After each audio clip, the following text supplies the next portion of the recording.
Oleh satu capo ya tu le tu. Wa fitala ya tu Yesu ya tu. Ojele ya tu ya ayah fitu fulun fit. Satu salam mengang payung, satu hukum mestala le tu. Romantu tu sisi dese. Le tu payung mamman mala fiu. Lau fiu ni ino fa menu manfaat tang lau. Motu mai matu dengan dia matu apa sasian ini ino fa menu manfaat. Sulai nai mo fa menu wang ni tele matu. Betai dia elang dia matu fa ta ai mo lau fiu. Matu ta toi ni nai mo mangan pai. Papa tu matu ino matu ta tai tos. Matu ni ta poi ya mingau sawal. Ye yang manfaat sini ni dengan apa? Ile suatu pemahaman Yesus Kristus dan manfaat oleh macam-macam besar. Amin. Oleh menurut Nabi, ile filosofi sebenarnya mau pulang.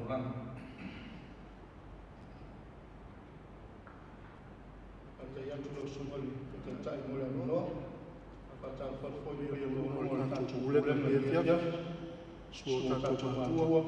Sumaria tua, pelo fai tofia tua, poi dai tanto pensione, ia malalo tanto problema, ia fia lo sua, poi malalo ia tau ni masin, ai fa mai, poi uma ni fa sa mai so renga, inde foi masin no mai le kale si fo Wila tu fia Kalesia, oleh semua yang semona, berfatua yang fola, balik Kalesia semua, oleh semua yang tua itu finga, tahu yang berfatua yang balik lot yang semua, ufana fia sehingga balik Kalesia, no fancang, oleh tahu dia yang fono. Macam-macam yang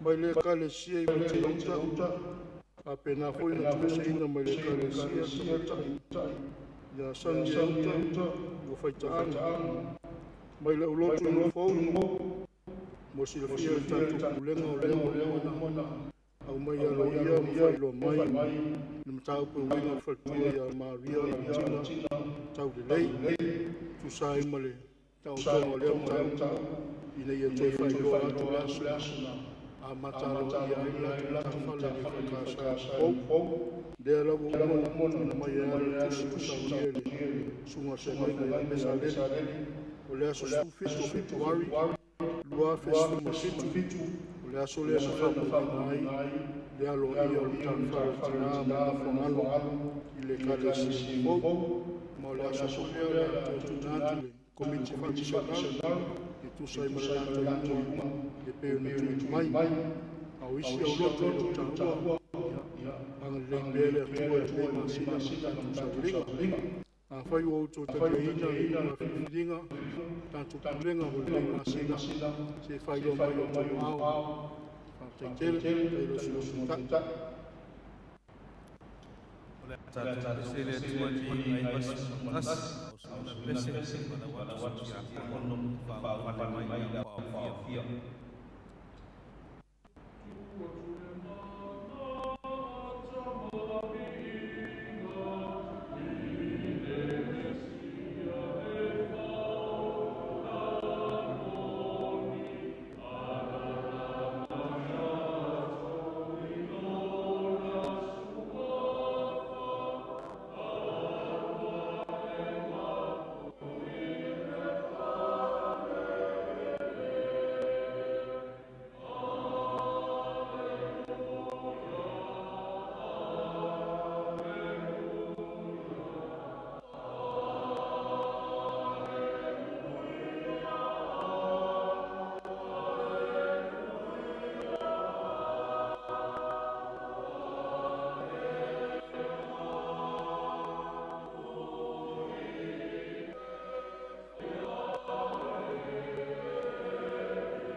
tula i runga tātou whaofia. O ke riso foi wa alofa mai le kalesia, foi na mai ia lava ia te ia lava e whai mona sui.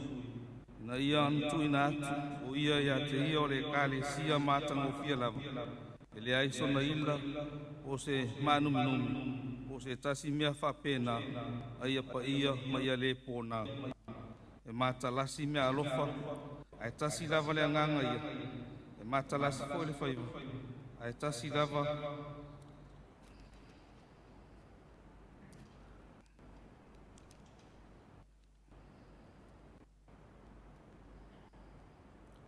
ono le suafo le lio Iesu Keriso, ma e tusai ma le unga le fono le nei pūlenga.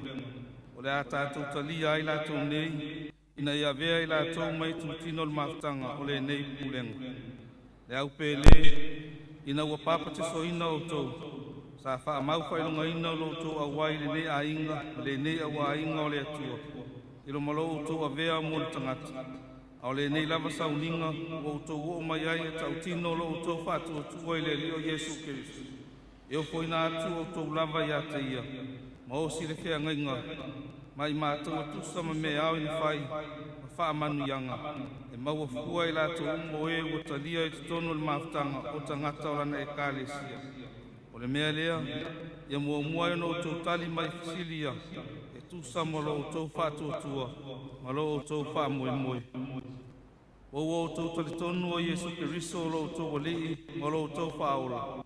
O tau salamo ia o tau anga salama whātua tua ia te ia, nā o ia lama. O tau wholafola atu o rau tau style whinangalpa ia o le atua. Ia o tau tali mai, o whapia lama na mātou tau tino atu. O tau wholafola atu po i rau tau whātau nuu mea umai au i whai e tangata e kālesia. E au wai sauninga whaitele, e tari suanga le li, i le malefono le kālesia. Tau titoa anga fo i le whaitau wino le tuspaia, le tatalo, le whaitau langa ma le aona atu nisi tangata. Iau tau tari mai, whapia lamo na mātou wholafola atu. O le tātou tatalo i le atua. Le atua mamānai, lo mātou tamao i le langi. O le na lawe ai mai a te i mātou nai le pule le pōri ulu. Au mai ai mātou le mālolo ulama alu pele. Mātou whafta i atu i la wafio. Au asa e le tau fio lo wanga le lei mai o onu nei. Ai sa e fua i ate i la tau le iloa Iesu Keriso lo la tau li i marwhaola. Sa e walau ina fo i la tau. Ina ia la tau o sia le whea ngai ngā whātasi mai mātou i tutono le nei e kālesia. O leo mātou tutalo atua i nei. E a wina i folo a nganga pa ia. Au mātou talia ma le fia o mātou uso nei. Ono o lo suafa. Ma ia tusa ma lo fina ngalu. Ia e whaafisota ina i lātou mai mātou ino noanga o le alofa. Ia e maua i lātou le mana mai la o fio. E mawhai ai o na lātou wha maoni le tau singo le nei fia ngaina. Ina ia wha maalo sia lau e kāre sia. Wha sala lau wina lau tala le nei. Ma ia wha maalo wina lau suafa. E ala ia Iesu Keriso lo mātou ali. Amen. Ala watu tātou potutonga, tātou tuturai.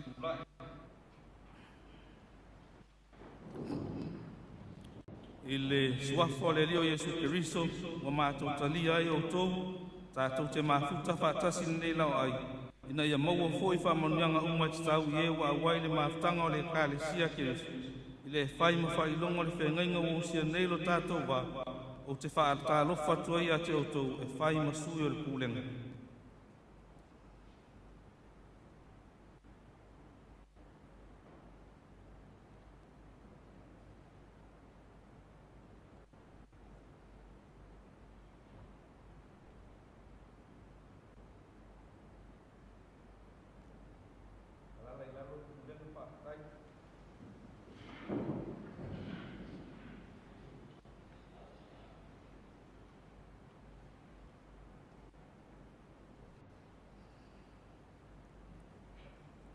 La tātou tatala, o le atua e ona le alofa tūnoa o malama, o le na wala uina tātou ia i watu lona manuia e whaapapau e a Keriso Iesu. Ia whaato ina o tau e ia lama, ia whaatuma uina, ia whaamalosia, ma ia whawaina o tō, ma ia te ia le vi inga ma le malosi e whaavau lava. Amen. O lea tātou whaau pēr le te talo, tātou wifo ma te talo i le atua. Le atua pa ia ero mātou ta mai whaavau, le atua lau fio o le ola ma le malosi umalawa. O lau fio e au na vi ia ma whanene ina tangata umu. O poto mai le mātou kulenga le nea fiafi, mātou te au whaatasi si atu le vi inga o le whamanu ma le whaafitai. Sulai nai lo o lofa ma le wang le i tele mo i mātou. Whaafitai le tua e lau tau singa o le mātou o le nawa yaso o tuana yatu e meise o te iuma, ua mawhai na mātou taunu mai, i le au sāmu mule le māsina no nono le netau sanga, i fi au mga aluenga. Mātou tali tonu o lau fiwa i taitai malanga pia, ai mātou muli atu, ma le whaatotu o le whaasinunga loa ngāngpa ia. O mātou whaafitai lau fio, a wā leo lo manuia le mātou kulenga atoa, ma le ta mātou ina ma whaletua, laua whainga luenga whaifi au mō lātou whaletua.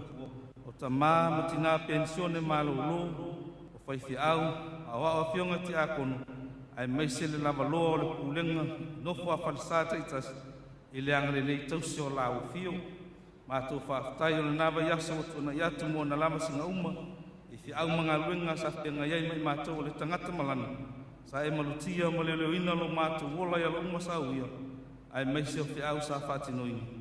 O mātou la ngona le loto whaafitai au alo manuia lo mātou tunu o sa mō na tangata nunga, i le angare nei tausi o lau fio. Ui lava ina mātou iai suinga i se o le tau, o whaamai o mai lo mātou tunu, ai meise o le taungatara le soifuanga, ai mātou te tali tonu leli e tu mau pia lo alofa tu noa i lunga ia te mātou. O mātou whaafitai lau fio, i le ola mle mālos, o mātou mau i le asu ma le asu, whaatino ai a mātou fi au mga luenga. I ia fo i lo suafu mamalu o no lo whaonga ina o mātou tangata whatau wa, i ngā luenga esi, o whaiva o tofi matiuti, e tau tua ai lo mātou mālo, nei o mātou ainga, ai sili lava lau e kālisia. Mātou whaafitai fo, ngā wanoa tā ua mwhai na mātou poto, māsina taitas, whaalinga leo lo alofa tu noa ia tei mātou, o lau whanau whātou tua. Whaafitai le wanoa ua mwhai, o na toi o mai ai lau whanau nei whaofia, e vea i lātou matangata o lau e kālisia, au mātou ngālu e pē whaia lo whina ngālu pa ia le lie. Whaafitai le tele male ana noa o louta mao ainga, o lou susia e whaasosoa mai pēa tei mātou, e ala ese au whamunianga le tua o le ngata i le ola whaletini, ai whaapia fo i le ola whaleanganga. Whaafitai le sesi o manga, o ala mai ei louta mao ainga, mātou ai o maona o whainu foi o malilie, i lau kule whaasoa e lo mātou. Whaafitai au a whianga pa ia, o le a mātou whaitau ma whaalongolongo iai, whaamanatu ia te i mātou le tāu o lofi na ngalo, a o mai mo i mātou. E le ngata i leo le māwhtanga ma lo wangang pa ia, e au mai le file e mu i o mātou. E sili le whaafitai le atua, i le taulanga na e saunia mo i mātou, e ala mai le lo alpelo Yesu Kerisu. O lona maliu, alona toi soifua maani mālo mai le tumamau ma leo, wawa no ai lo mālo e whaavavau mo i mātou. Ia tumau atu i lau fio le atua le viinga, o le whaamanu ma le pule wau ma lau, na ia o le whaavavau lau. Le atua alo whai, ua e alo whaina i mātou i le alo whai sili o na lelei mātou toa. Peita i e le tusa alo alofa ma le mātou tali atu, a wai tele mana no i meo mātou se ai. O mātou tautino e le ilava se tasio i mātou e tonu i lumo lau fio, o lau fio e te silafia mea uma, e o lama i mana tutunga o mātou lotu. Tele teimi e whaatumutumu lima la mātou au nanga i lau fio, e whaataeta e lunga lo mātou wola whaatutu. Wata ua i mātou o tangata kerisiana, o mātou ringa whaali e le atangi ai fōri ngā loko o lau fio. Whaamangalo le mātou lenga, e a whai wale e whai au mātou tiute le moni mali whamao, e peo na e wala winai au mātou tangata.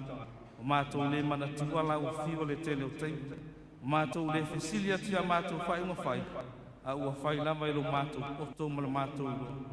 Mātou le to anga e wai lau tāpua inga, mātou ang tāfo i a titalo, a whai tau o whianga paia, a ua sili pia ia tei mātou meo le langi mo na fiafianga, ua tō sina iai o mātou lotu.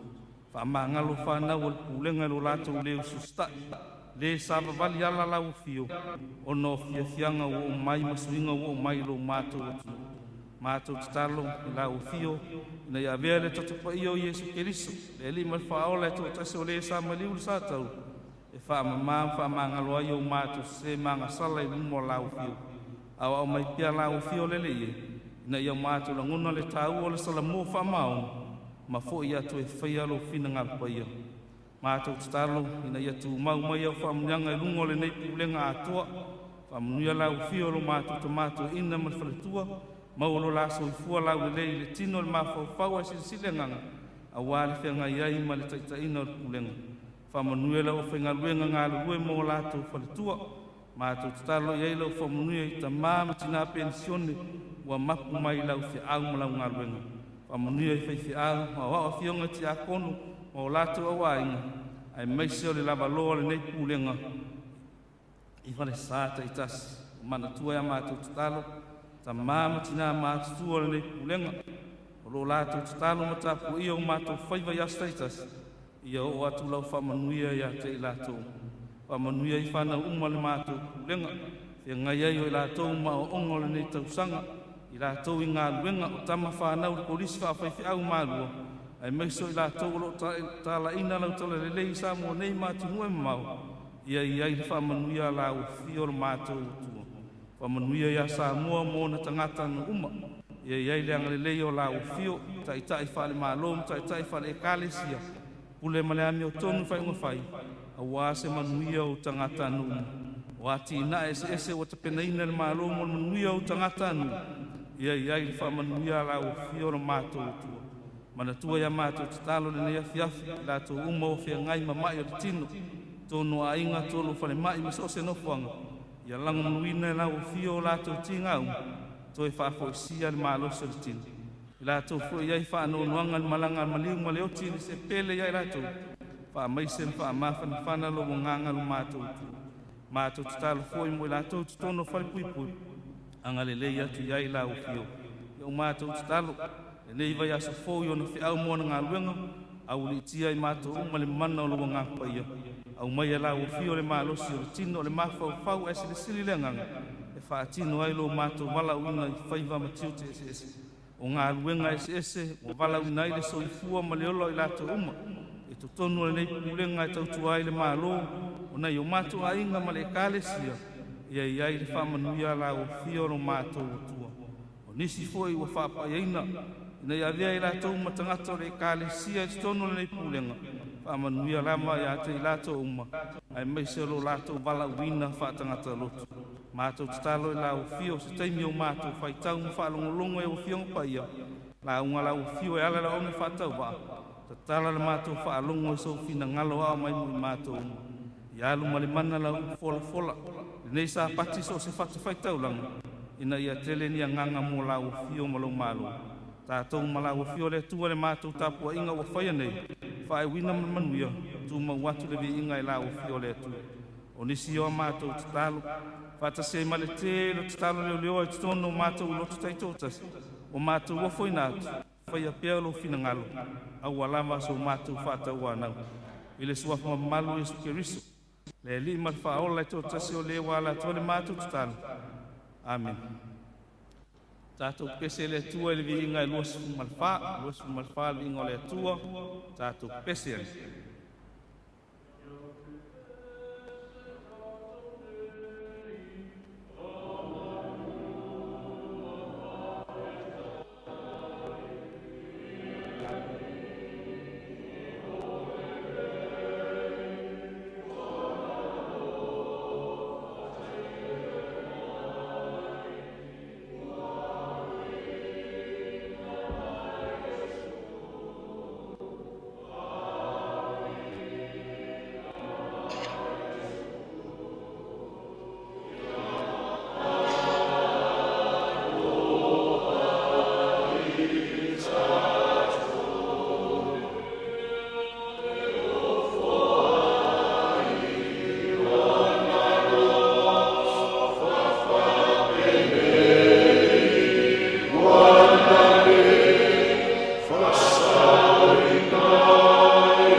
tusifilia mo tātou nia fiafi, sai mai whasinonga tu se lau tau mwhai nea sa ua mau mai le tene kou, tu sia paulo ia Filemoni, o lona mta upu mua mua, le a tātou whai tau whilawhila whai me whai upu mua mua, whangata mai whai upu sifuru mali fitu.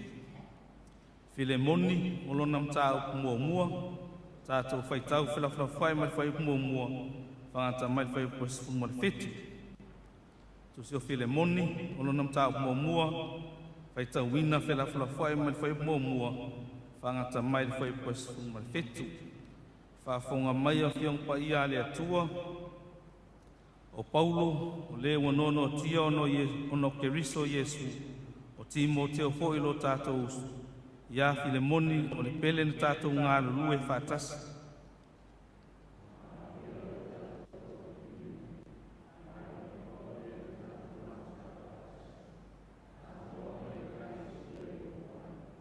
Ia te autou le alofa tuunua ma le manuia mai le atua o lo tātou tamā, atoa ma le ali o Yesu Keriso.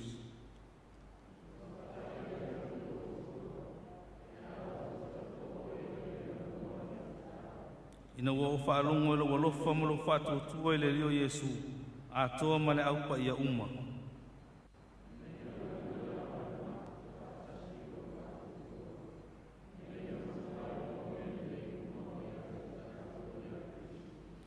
Walo usoe, ua tele lo fia ma le mawhanawhana o no lo lofa, ina ua wha mawhanawhana ina le aupa ia o no oi.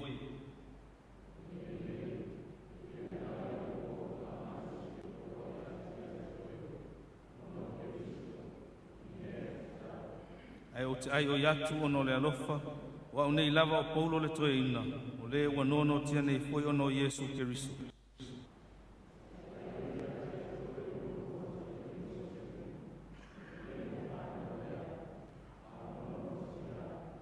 Sa le au ngā oia ia toi, au le nei au ngā tele ia toi a toa maa.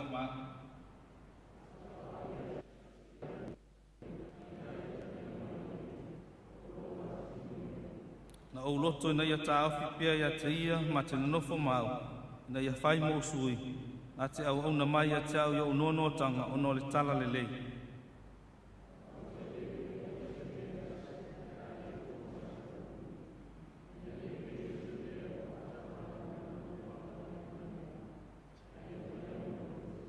Wa tonu le mea lea na te se ai o ia sina i tuwasu, na ia toi maua o ia e whaapavau.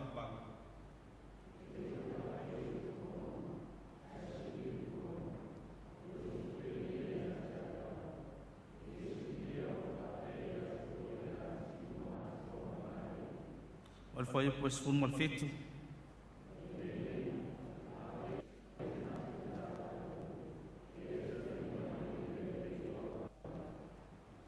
Ia whamanuia tele maile tua il whaita wina na whiong pa ia, tu maula na whio le vi inga nei maso umai whaavau lava. Amene. O le la unga le suafu mamalo le tua le tamā le alo ma le angang pa ia. Amene.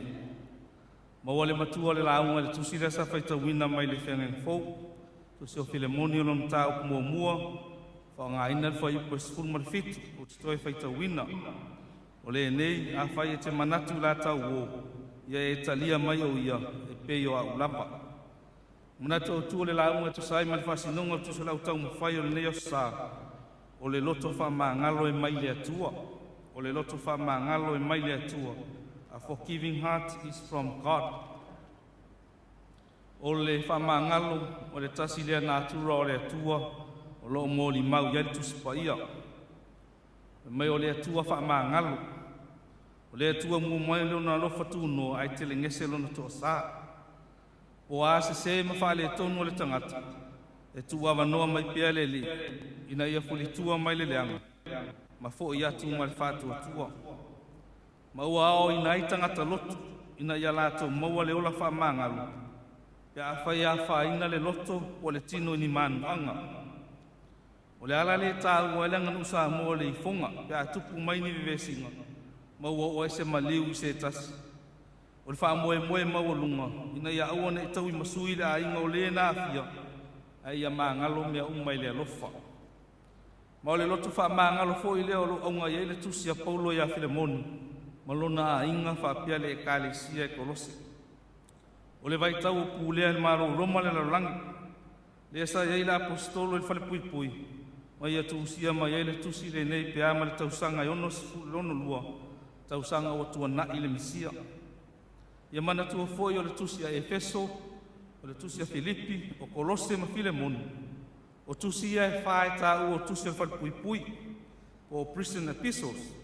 A wasa tuusia mai e Paulo, mai tutono le whale pui pui Roma. Whai mai le tala le nei afiafi. O Filemoni, o se tasi o poutu toa ngā ruenga ke riso i Kolose.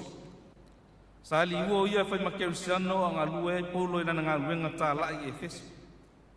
Filemoni o se tangata e, mau oa ma tele ta ma ainga sa iai. Ma olona maota fo i lea sa wha mautu i ele lotu i Kolose. Olona winga o i o le tangata e tali tonu ma whātua tua i lea tua. I le tala len tātou whaita wina, e a mata mai lama i whailo mai Paulo, o lona so o tanga i ati mo teo. I le avea ai o la ua, ma au ona mole ke riso toi tu. O na alo whaanga mori poia mole au loto Kolose. E whailo atua i le alofa tu no le atua, ina ia tu mau i o lato unga. E le ngata i lea, o lona loto me ma le anganga whaafitai mo Filemoni, o na olona lota alofa ma le taritonu ia Yesu, ai maise o le anga le lei le aupa ia unga. Pai mai Paulo, ua tele lona fia mo lona mawhanawhana, no lo tala manuia le ngā ruenga ke lisi, o lo lātou mori mau iai Kolose. Pai mai le tusitala le nea fia, o le watau atu e Paulo ia Filemoni, le tuulanga whainga tāo le nono tio iai o ia le whale pui pui, a o mori mau pea ia Yesu. Ma o lana lea whaolo ma au mo Filemoni ma lau lotu Kolose, ina ia lātou maua le loto wha maangalo mo o nisemu. Ia mori sila fia, o nisemu sa whai ma polonga Filemoni i tono Kolose. Muli ane ua sola ese o nisemu, ma nga ia tu le malo Roma, aile i umma o na tutongi la na aita alafa. O i tonu le sa maua ileva no o nisemu, ma futa ai a Paulo, ma li ua iloa ya mea makerisiana. Pai mai sa fiso soani ma losi o nisemu ya Paulo, awa o mawai o ia ili whale pui pui. E talu wai o na iai tu la fono wha Roma, o lo a fia i o nisemu. Tu la fono mo mua, e mo lia o ia, ilo na luese mai ilo na matai au avea mapolonga, aile umma le taimi whaatula nga inga. O lona lua, o le le tito ngia lo la nai tāla futupe, ma ua tua ia ai o ia o le tangata ngoi. A tonu mo lianga nei o nisemu, sa pupua e iai le tāo fia Paulo. O na tonu le ilo na manatu, o le ato e whaafoi o nisemu e Kolose, ile mea sa amata mai iai ilo na soifua ngalue. Sa ie lava lo na whaanau nau ta inga, ia avea o nisemu makerisiano wha maoni mo le atua ma lana ngā luenga tāla. O lana tusi whaatau anau lea mo Filemoni, ina ia maua le loto wha maangalo mo nisemu. Ao le itu e maali ele tusi le nea fia, ele o tā ua mai lava e Paulo o nisemu o se polonga, au o tā ua o lona atali o whanau e ia ili whale pui pui. A tonu o se ngangana whaato e ina la apostolu, o loo momoli mai eilo na nau ta inga, ina ia te whaale tau wala, ma alo whangia le atali i sa whai mapolonga mua i Kolose. O la le apostolo ia Filemoni, o te ai o yatu oe mo loo atali i o nisemu. O loo manino koe le tala noa Paulo, ele ia o ngā o nisemu ia Filemoni, peitai sa telelo na o ngā ia te ia i Roma. Sa tonu lamba le loto Paulo, ina ia ta ofi o nisemu la te ngā lue ai ni ngā luenga ta la, peitai. E te tau lava ona toi foi, ngalona tangata fo, e whao ngai te tono la ulotu a Kolose. Mōli mau al tustala, o le tatalo le a Paulo, a olo o ia sila fia le le, olo ia Filemoni le talia, ma le talia o lana tu alala. Olo manino le atu langa le whai upu e sfuma le wha, a o te le fia whaia se mea tasi, pe a le tō mai sau pule, ina nei pei, ina ia pei o se mea o whātau ana wina lo wanga le mai, a ia whaia mai loto. O le winga o le tala Paulo, e le mawhai o na ia whaamatu atu ono semu, pe a whai le tu ina mai se whaatangana ia Filemoni e toi talia ai o ia. E le ngata foi lea, o le tatalo le apostolo, e le toi manao ina ia tau polonga ina ono semu, ai ia bea o ia o se itu tino ke liso, i tonu le au lotu kolos wa umo na ia whaafowina le uso ina ua talia Iesu ai maise o lona soifuanga whaakerisiana o la ngona o paulo lo tau atu ia Filemoni ina ia aua nei manatu ua whaatau ana wina lo nanga lelei o loo mawalunga lona tau le itu whaaleanganga ia whaia mea umo le loto lelei ma le loto alofa o la le apostolo ia Filemoni a whaia te manatu la tau o ia e talia mai o ia e peo au lapa awa ele la ngona le apostolo ua mawhanawhane la mawhtanga ma Filemoni i whaatuatua o le a whaingofio na matala ia sengalu ni finangalo ia maua pea le loto whaamangalo le atali o se o na moni leo le avea o ia matangata o le atua e pa ia o le tātou pulenga le nea fiafi o le fiaula le tala le lei a o mai le tuspa ia tātou maua le loto whaamangalo o lo tumu le tuspa ia o ngā le atua e whaatatau loto whaamangalo mai lama le amatanga se o ina fio mai Yesu o le loto whaamangalo e a fua mai le loto ua la ngona le alofa moni ma ua fio ai le a wai le mawhaiona e whaamangalo i nātu setas e a unua ma le atua i atu e o le upu moni e le whaingofie le ave makerusiano e a tu lai mai ni whaafati ata ma e a fia ai lo tangata o la ngona o le ita e tutongo mai le loto ma avea mai tue o ia ai ma futanga whaale tangata a ua whaamanatu mai le manatu au tu o le nea fiafa o le loto whaamangalo e mai le atua ma o le tangata ua iai le nganga pa ia e lona loto e whaingofie o na ia maua le ola whaamangalo o lona winga o lou le tau i masui lea i se tasi nanga le anga mai a te oe o se whaale tonu foi ua whaamangalo e whainga tā tele o na tātou whaangalo i lona nei a o la le apostolo o le whaatuatua i le atua e mawhai ai o na e whaamangalo o te tasi sa ia whaatukuina ni manuanga o le tino ia polo uloto foi whaamangalo i foi se tasi o nofu ai tā lafa ma ua le tutongia mai a te oe e whaamangalo foi nisi o lo tau mawhai e whaaleanga lo tangata ma ia manatua e manuia le tangata e maua le roto whaamangalo ma whaamua le atua i mea u o le fisilina le nei fiafa e o tātou maua e le roto whaamangalo le nei soi wanga o tātou iai e whaafia ona e whaamangalo atu i le waita mai atu a o le a ea sa tātou tali atu i le atua malo na alofa whaamangalo ia tali tonu ai tofu ai tātou ma le tali ai te manatu foi ua matua le tala lelei e lea o ia e loo whaatau waa le pa ia o le pulenga a o le tātānunga masafau tautua nā lo tātou wala wina whaatangata ia tātou wola ma le mautinoa e tele mano no i mea se o tātou whaia o tātou ai tālafu o upu tau whaamatau e le fia mai ai le atua e ui lava i nei whaale tonu uma a ua tātou wola ono le alofa whaamangalo le tātou matai sili le laki o le soifuanga le nei e tupu mai loa ni pe fea wa whaina i lau tangata se ilunga lava ua e tau i atu iai o na whaatu a umale o lo witi a ia manatua le tala Iesu ma Peteru o lo le mātai o sifuru palu whai upo e lua sutasi lo lua sa fe sili lava Peteru a Iesu pe whaafia o na whaamangalo atu le wanga lenga mai se ia atu fitu ea fai mai le tali le li whaola e fitu se fulu ni fitu o lona winga e whaafase lau iwa sifulu ona e whaamangalo na atu se tasi e uilia e mawhai o na uwhape atu nei afiafi o le ola whaamangalo o le tali atu le tūlafono o mose o le tau i masui fai mai o le tūlafono e sui le mata ma le nifo i le nifo ai na wafio mai Iesu a o mai le loto whaamangalo i tangata fai mai le li whaola a ita mai a lofa atu iai a po mai le isi ala whau ni liu iai le isi ala whau wa o onga ia ke liso o loo whaavai loto whaamangalo o tangata whaatutua i le atua e peo na ia o mai tātou umu e peo le nei ia aua ni e tau i atu i le leanga a ia maua le loto alofa ia e whaalongo maustai le atua i le tuunga muso lo na ngang pa ia maua le loto maua lalo whaamoe le nganga pa ia o lalo lava e maua ai malu o le nei fo to anga te talo to anga le loto to anga ana kongu a wa sili ona maua le loto alofa ia uso atangata o le loto whaamāngalu, ia le na o sina taimi, ai mō taimi uma, whai mai Iesu, ia fitu se fulu ni fitu. Ile male nei, ia tātou wola male mauti noa, wana o le atua ia i le whaamāngalu ngasini, mō tātou tino, o le mawhau whaapea le nganga. E pa ia le pulenga, tātou sa ili atu i le atua, i le salamō, ma le whātua tua, o na mā ngalo ai lea o tātou whaale tonu. Ave o tātou wola ia o ngā mole li, o le sa fua i mairu nā alo pele tōtas, ina ia mā ngalo tātou se mānga sala umu.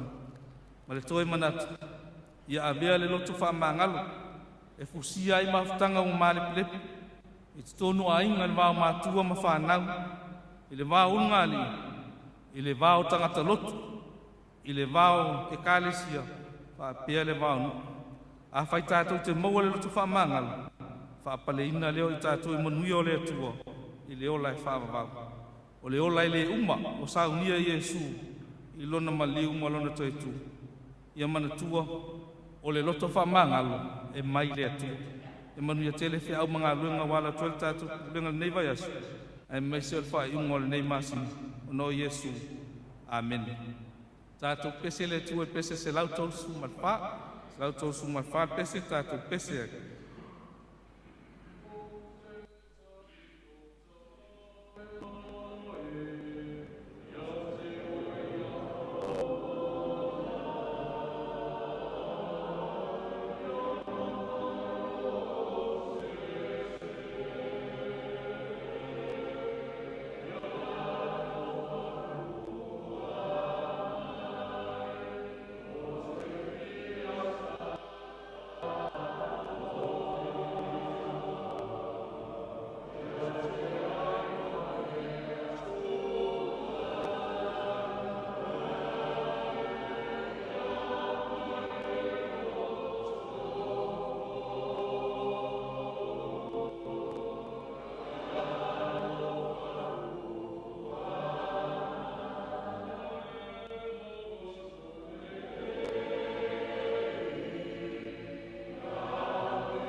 le talo fa manuia tātou ifo ma talo i le atua. Aon manuia ma file mua lau fio le atua lo mātu tama. Le alofa sili eso Yesu Keriso le alima le whaola tōtas. Le mafutanga le mursia ma lau fio ngangpa iai. Ia tu mau mai o mātou lunga o manei. Ma lunga o lau whana umare langi atoa. Nei maso umai whaapavau lava. Amen.